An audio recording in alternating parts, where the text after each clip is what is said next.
আজ রান্না করব বাড়ির কিছু ঘরোয়া উপকরণ দিয়ে বাঙালি মাছের ডিমের চিলি ফিশ এগ। যেমন খুশি নাম আপনারা দিতে পারেন। চিলি বলছি তার কারণ এটা ক্যাপসিকাম দিচ্ছি, আর দিচ্ছি tomato chilli sauce, soya sauce দেব না। তার জন্যে প্রথমে কি করছি, মাছের ডিমটাকে হালকা আঁচে ভালো করে ভেজে নিয়েছি। আপনারা দেখতে পাচ্ছেন মাছের ডিমটা ছোট ছোট টুকরো করে ভাজা হচ্ছে।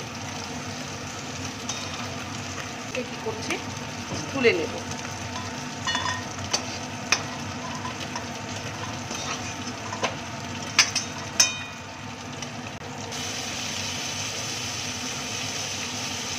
এবারে আমি কড়াতে তেল দিয়ে দেব।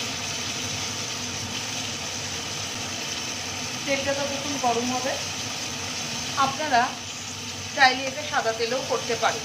আমার এই চিলি এগ ফিশ রান্নাটি যদি আপনাদের ভালো লেগে থাকে তাহলে আমার ওয়াও ইন্ডিয়ান ফুড চ্যানেলটিকে সাবস্ক্রাইব করবেন আর পাশে থাকা বেল আইকনটিকে প্রেস করে দেবেন।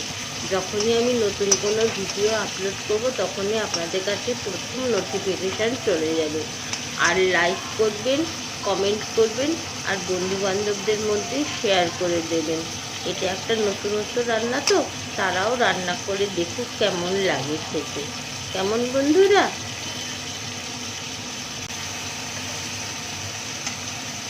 আমার কড়াই তেল গরম হয়ে গেছে।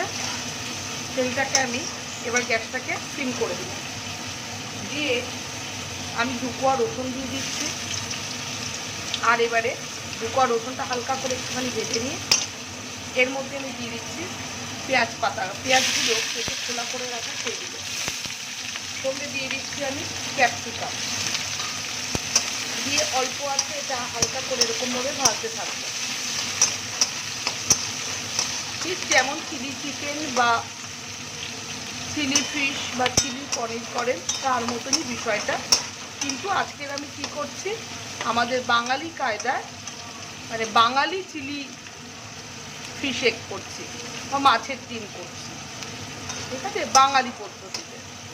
আমি এখন নুন টুন কিছু দেব না, কারণ যে সস দেবো আপনারা জানেন সসের মধ্যে ইটসেলফ একটুখানি কী থাকে, একটু নুন থাকে, কেমন, তাই আমি নুনটা এখন দেব না।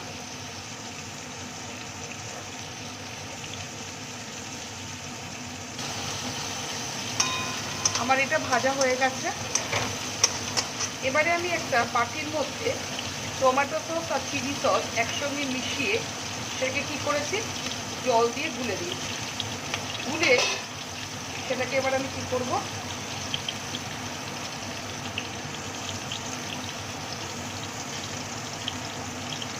হ্যাঁ এর মধ্যে ঢেলে দেবো।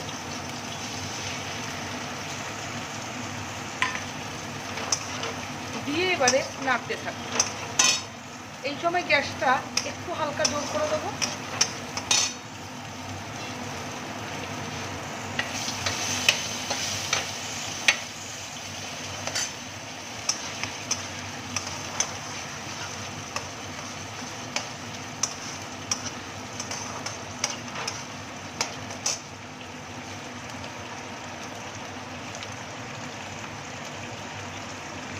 বাটিটা ধুয়ে আমি আর একটু জল দিয়ে দিলাম।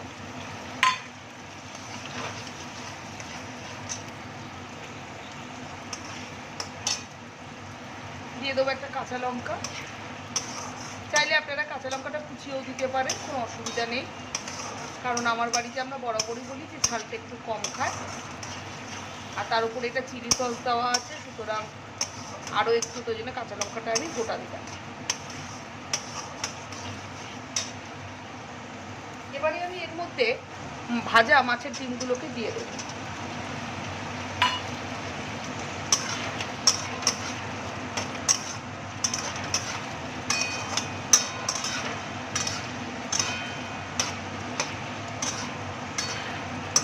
দিয়ে আমি নাড়তে থাকবো।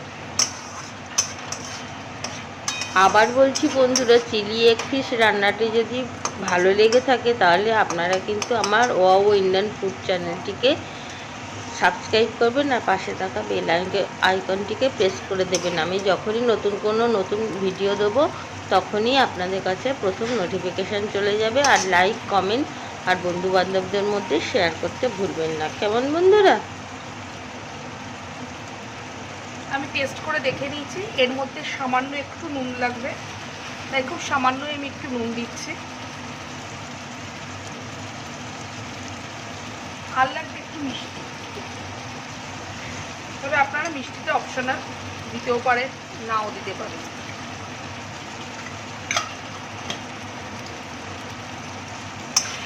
এবারে আমি জিনিসটাকে নাড়তে থাকবো।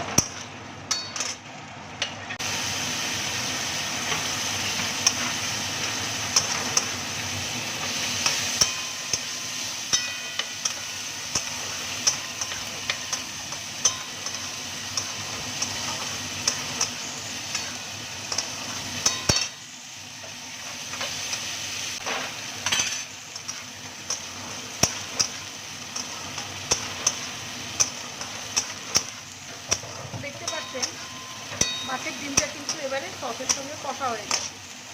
এবারে আমি এর মধ্যে একটু যদি জল ঢালি তাহলে মাছের ডিমটা সেদ্ধ হয়ে যাবে, তাই একটু জল ঢেলে দিলাম। দিলে ফুটে উঠবে, ফুটে উঠলে খানিকটা ঘন হয়ে আসবে, তখন আমরা আস্তে করে নামিয়ে নেব। দেখতে পাচ্ছেন ঝোলটা ফুটে উঠেছে। এবার এটা আমি গ্যাসটাকে একটু সিম করে দেবো, যাতে ভাজার ডিমটা আর একটু ভালো করে সেদ্ধ হয়ে যায় এবং এই যে জুস বা রসটা বা ঝোলটা যাতে ডিমের ভেতরে একটু ঢুকে যায়। ঝোলটা ফুটে অনেকটাই মরে এসছে। এবারে আমি একটুখানি কর্নফ্লাওয়ার গুলে আমি এর মধ্যে দিয়ে দেবো। গ্যাসটা জোর করে দিয়েছি।